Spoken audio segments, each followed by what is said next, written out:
It's late. The house is still. You click on a random video, something about emergency broadcast, a children's show you vaguely remember, a corrupted weather report. At first, it feels familiar, comforting even. But slowly, you realize something is very, very wrong. Welcome to Analog Horror, a world where the past turns against you and the safe becomes sinister. Before it was a genre, it was a feeling. Whispers of lost media, stories of banned cartoons, strange broadcasts captured by accident. In the early days of the internet, message boards and late-night forums gave birth to unsettling tales. Fictional legends like suicidemouse.avi, Candle Cove, and Dead Bart blurred the lines between nostalgia and nightmare. But it wasn't until 2015, with the arrival of Local 58, that analog horror took shape. Chris Straub's series wasn't just another scary story. It felt like a broadcast you weren't meant to see.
Analog horror speaks a language of broken memories. Its building blocks are deceptively simple. Grainy VHS footage, static-riddled audio, disjointed public service announcements, children's programming turned eerie. But underneath the aesthetics, it taps into something older, something primal. Fear of the unknown, fear of being watched, fear of losing control to forces we can't understand.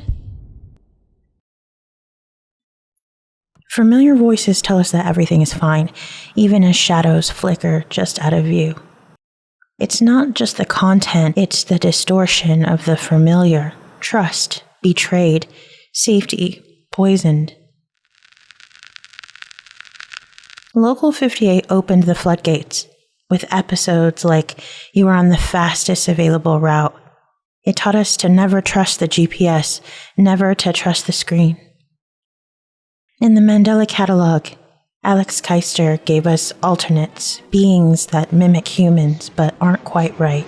Regarding unidentified hostile organisms that we will refer to as alternates. Until we have a complete understanding of the threat, it is important to stay home, lock all doors and windows, and have access to a loaded firearm or other ranged weapon at all times. You will know if an alternate exists based solely on their physical characteristics. If you see another person that looks identical to you, run away and hide. If you see a person with any sort of biologically impossible characteristic, run away and hide. It's the horror of the mirror, the horror of the familiar made wrong. Gemini Home Entertainment took a subtler route, disguising world-ending terror as dusty nature documentaries, mutated wildlife, planetary invasion hidden under bland educational footage. You don't realize you're being warned until it's too late. The Walton Files cloaks horror in bright colors and smiling mascots.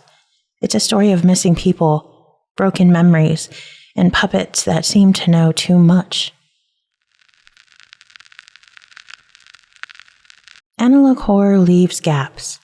It doesn't show you the monster, it doesn't explain the rules. It trusts you to terrify yourself. And fans love it. Forums like r/analog horror and deep dive YouTube analysis obsess over every detail. Hidden faces in the static, Morse code hidden in audio, flashing text frames, invisible unless you pause it just at the right second. Analog horror feels alive. It invites you to solve the puzzle that was never meant to be solved. The world has changed, and so has analog horror. On platforms like TikTok, short-form analog horror explodes in popularity, 30-second nightmares looping forever.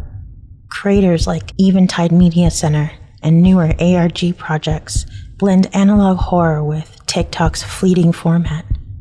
And in the future, new fears for a new age, deep-fake humans, AI-generated voices, synthetic memories, hyper-real simulations. The signal's evolving. And what's waiting in the static might be worse than anything we've ever seen before.